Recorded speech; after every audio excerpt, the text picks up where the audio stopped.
Cruising down the highway. We've got Clinton over here. Clinton is the owner of Laude Classics in Cape Town. And I must be honest with you, this is a boyhood dream of mine.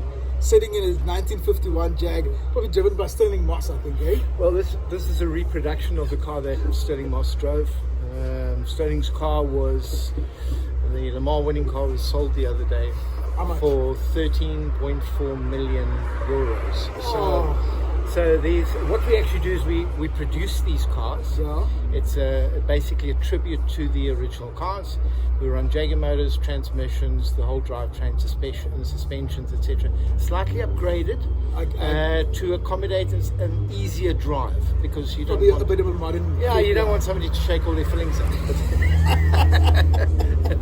But all round, it's a fantastic car to drive. Puts a smile on your face. Well, that's the thing. If you just look at it, the way it looks, they don't make cars like this. Yeah. Like the shape, everything about it, Yeah. it just screams classic. Yeah.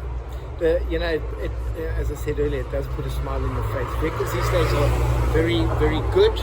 They're very practical. They've got Bluetooth and all that type of thing, but they don't have the soul that these cars have got. I was just about to And it's that which really gets the blood going. Exactly. It's the emotion. Indeed. And I mean, if you hark back to those 50s, 60s, 70s or so maybe, yeah.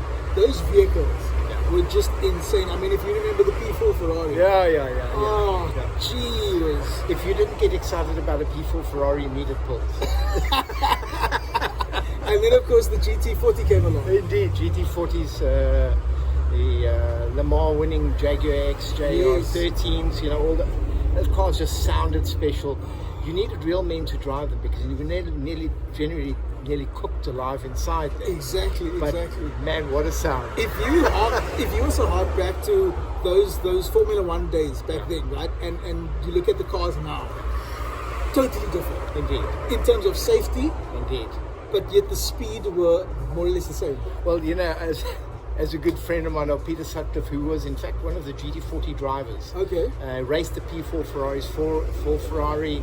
He was a works driver for Jaguar in the 50s in the D-types. And Peter said those were the days when racing was dangerous and sex was safe. That's a fact. Indeed. Coming from Clinton's mouth. Jeez. But just if you look at the switchgear in here and just how it's all put together, it just eats at your soul. Yeah. It feels good sitting in here. Yeah. It's bare. There's nothing in here. But just being in here. It's about driving a car. This is actually about driving and not being driven.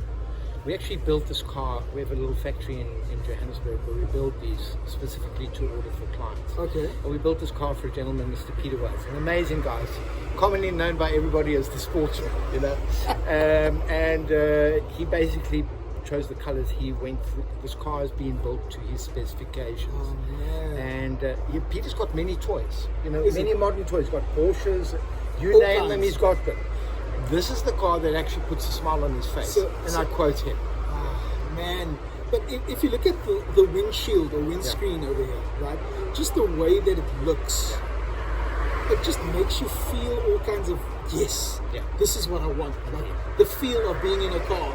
And I always say, a car is an extension of your personality. Any car. So why wouldn't you want something that makes you feel good?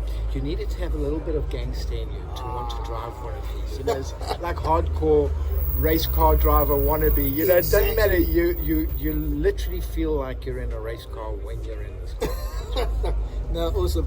Clinton, thank you so much. Lovely. This was amazing. Thank you for joining me this morning. I'll definitely pop in again. Look forward to that. Cheers, mate. In this journey, we're living on plan. City streets.